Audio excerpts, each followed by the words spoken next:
Rupert Murdoch is arguably the world's most powerful media baron. He announced recently that he's stepping down from his role as chairman of Fox Corporation and News Corp. But even as he hands over the reins to his son, is the elder Murdoch really giving up control of the empire he built?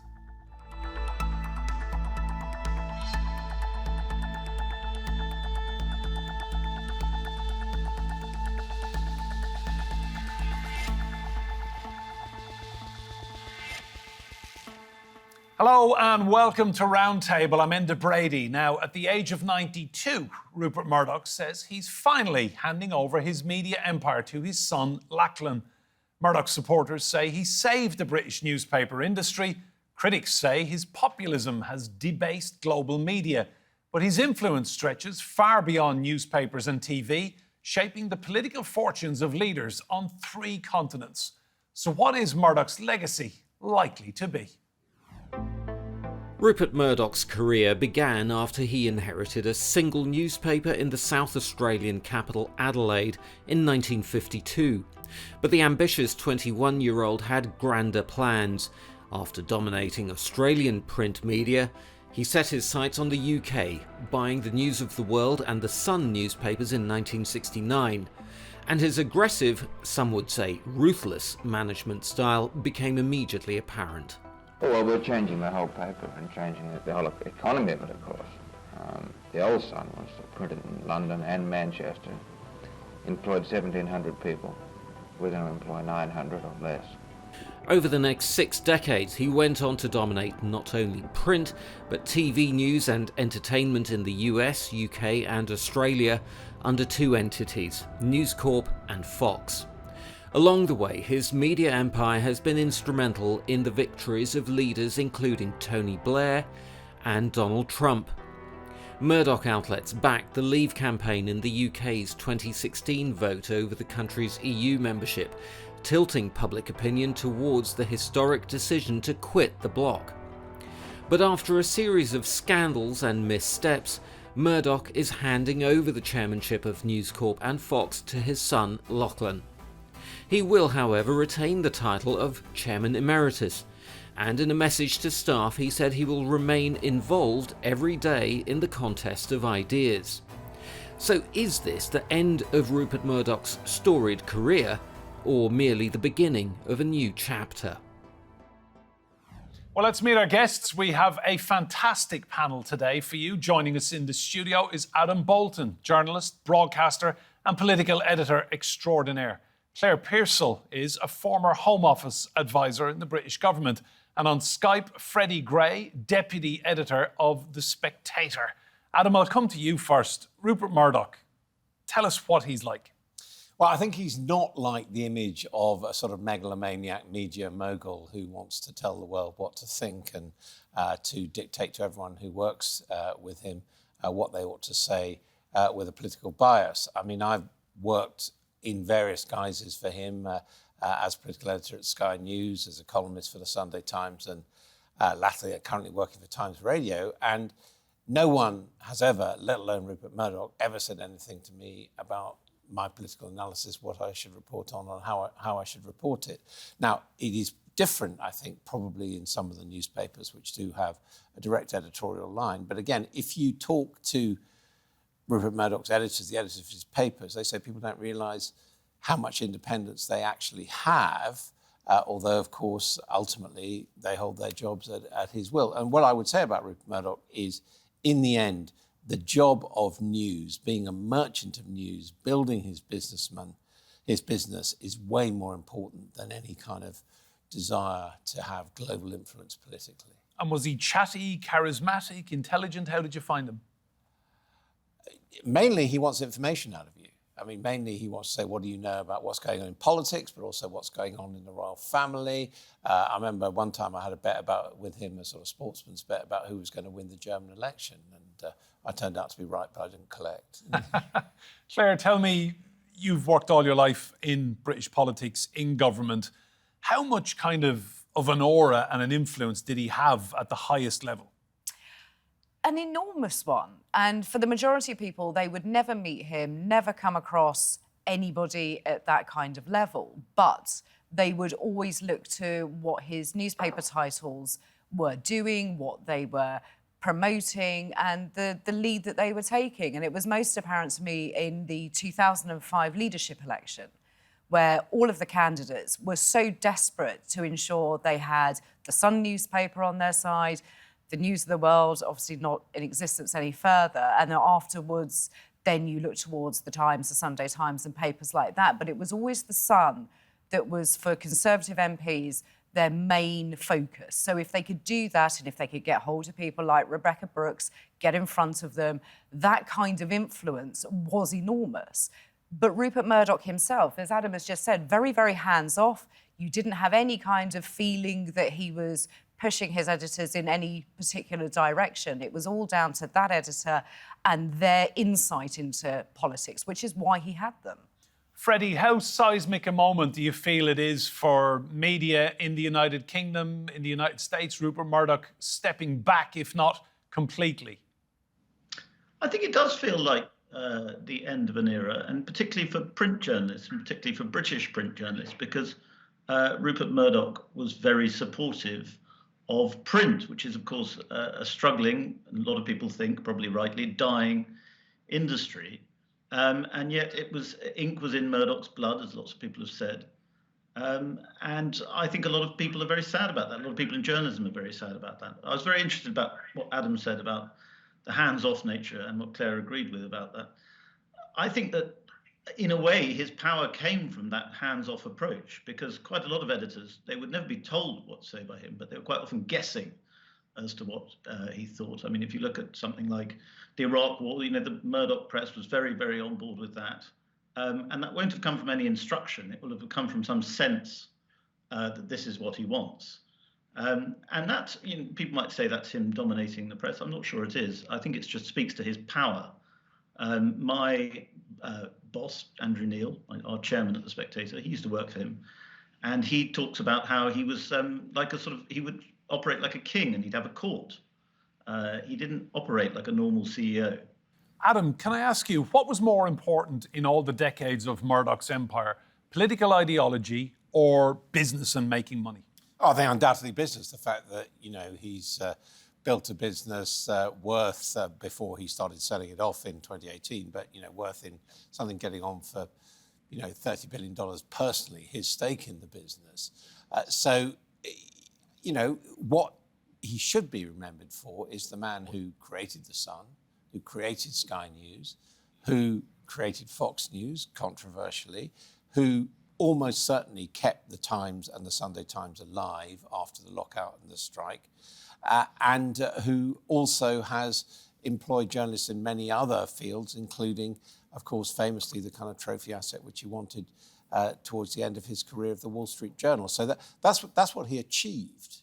The political influence, I think, is an open question. I mean, what Rupert Murdoch did was find audiences and, to a certain extent, give them what they want. And that did amount, in the Sun's case, to a certain amount of emancipation of, if you like, working class, blue collar opinion, initially blue collar men and all the rest of it. Now, a lot of people in the elites, which Rupert Murdoch in his resignation statement railed against, don't like that. And one might say you can understand why, but he did give voice to people who didn't have a voice before. And that, of course, is precisely what Fox News did in terms of American television news, even though what is revealed may not appeal to many people.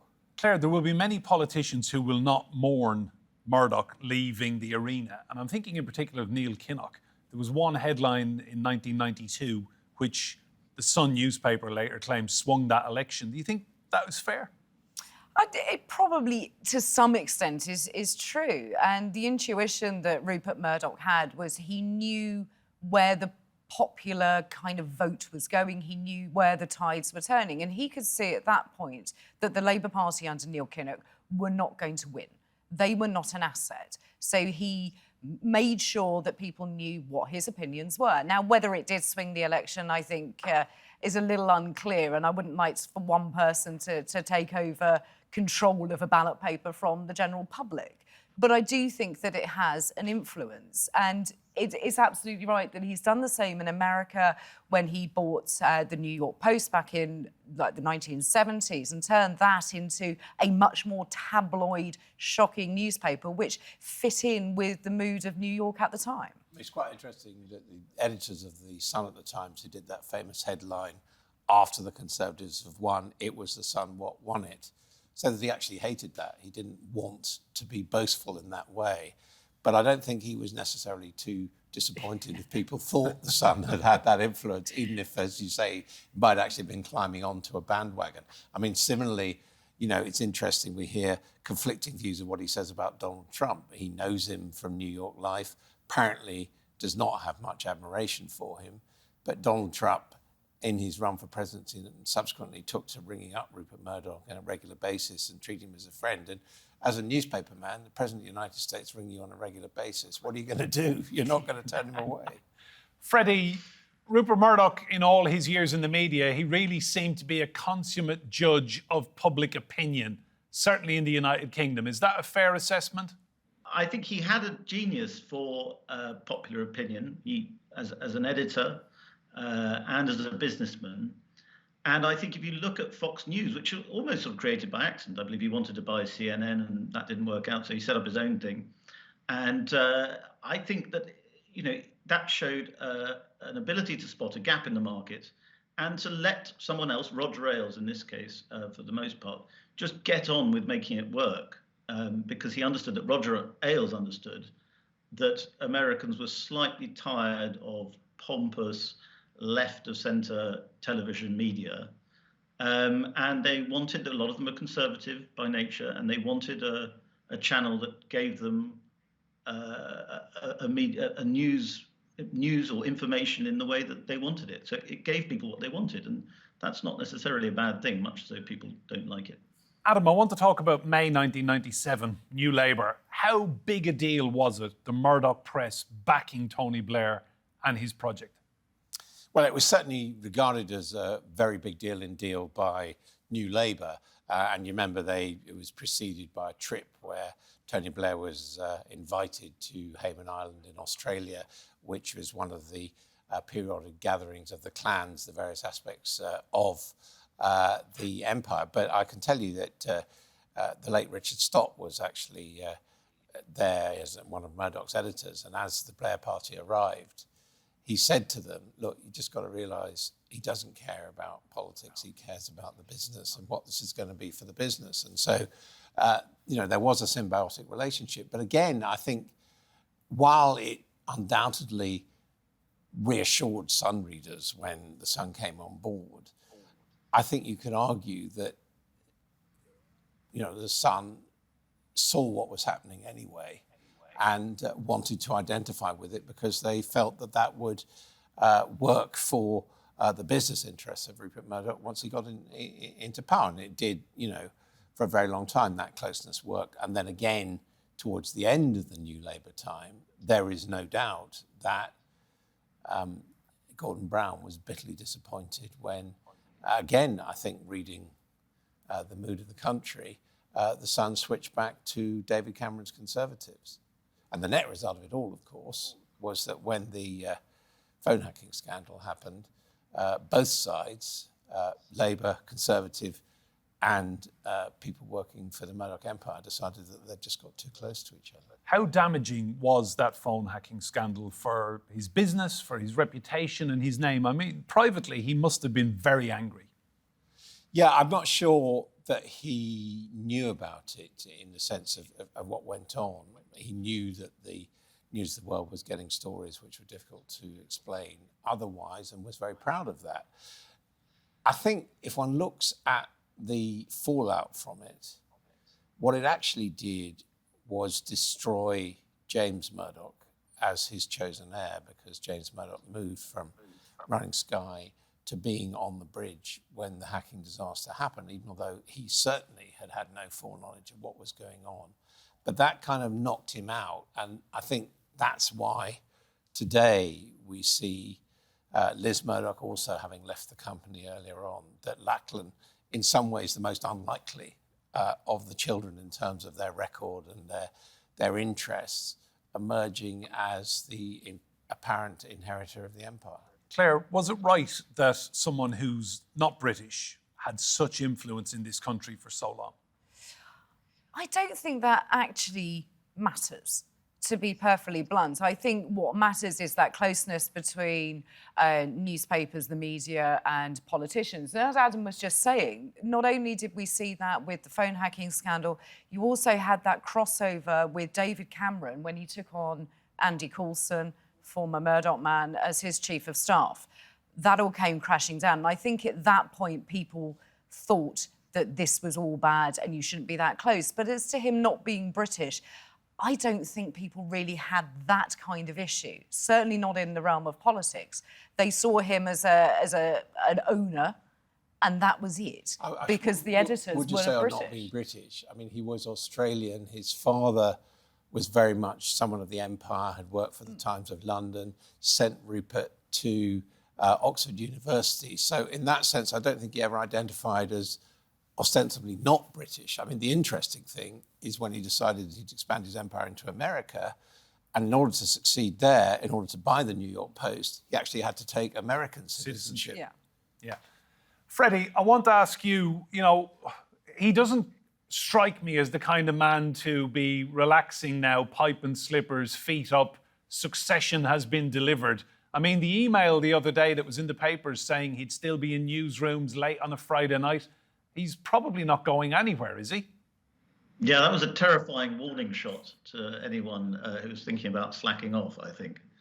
I think the interesting thing about, one of the interesting things about Rupert Murdoch is that drive and where it comes from, because he had money to begin with, but he was very left-wing as a young man, and I think he's always had, although he's obviously considered to be very right-wing now and has become more conservative in some ways, he's really a radical in the sense that he always loathed, we talked about his Australianness and his Britishness there, he's always loathed the British establishment, the aristocratic, monarchical establishment, and he's perhaps come to terms with the monarchy. But certainly I think that if you look at the sort of his newspapers through the 80s and 90s, there was always this sort of sense of upsetting the British stiff upper lip, which I think drove him and motivated him and made him a workaholic. Well, let's look at the future. Who is Lachlan Murdoch? He is the eldest son of Rupert Murdoch. He's the chairman of Fox Corporation and News Corp. Like his father, he's also a controversial figure. He's been criticised for his role in promoting conservative news coverage on the Fox News channel. And he's very rich. His net worth is over $4 billion. Adam, any dealings with Lachlan over the years, or what's he like?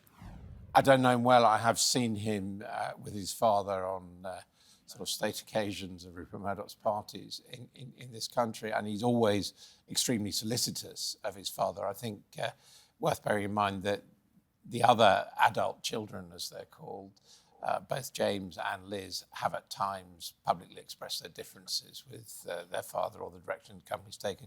Likewise, Prue Murdoch, the eldest daughter from Rupert Murdoch's first marriage, has always made it very clear that she wasn't interested in working in the business, although she's now based in Australia as well, and her husband works there. So Lachlan, if you like, is the most loyal of the sons who've stuck with Rupert Murdoch into his old age. And I mean, it's important to stress, as Michael Wolff, his biographer, latest biographer, keeps on saying, he is 92. And we have to bear in mind when we talk about stepping back that Anno Domini eventually take their toll.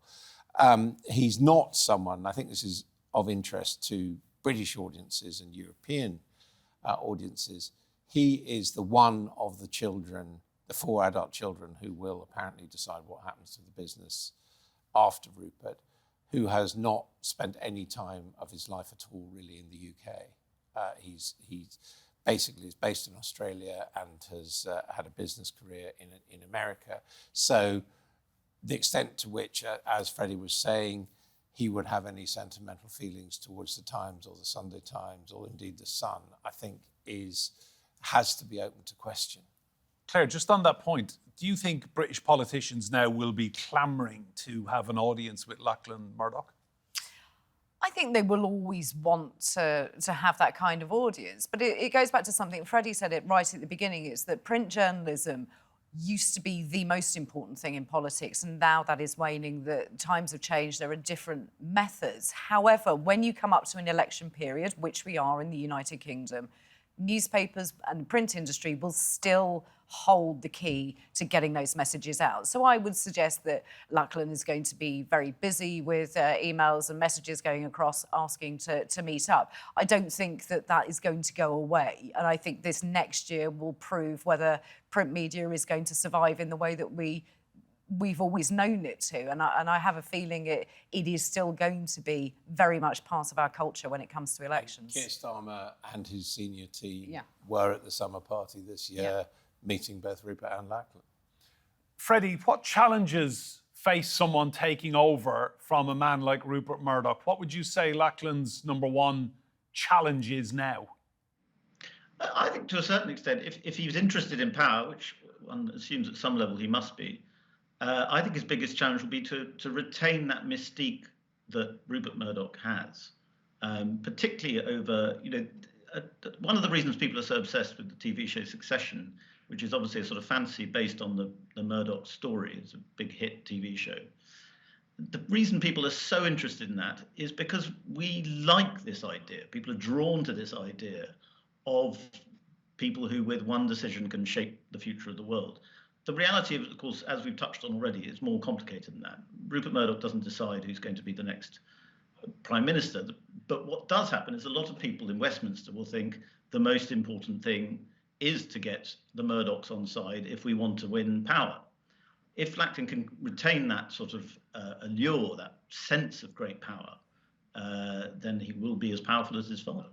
Adam, is there a danger for Lachlan that his dad is a backseat driver? I mean, we've seen, even going back to the 90s, John Major became Prime Minister and there was lots of political sketches about Margaret Thatcher having the wheel.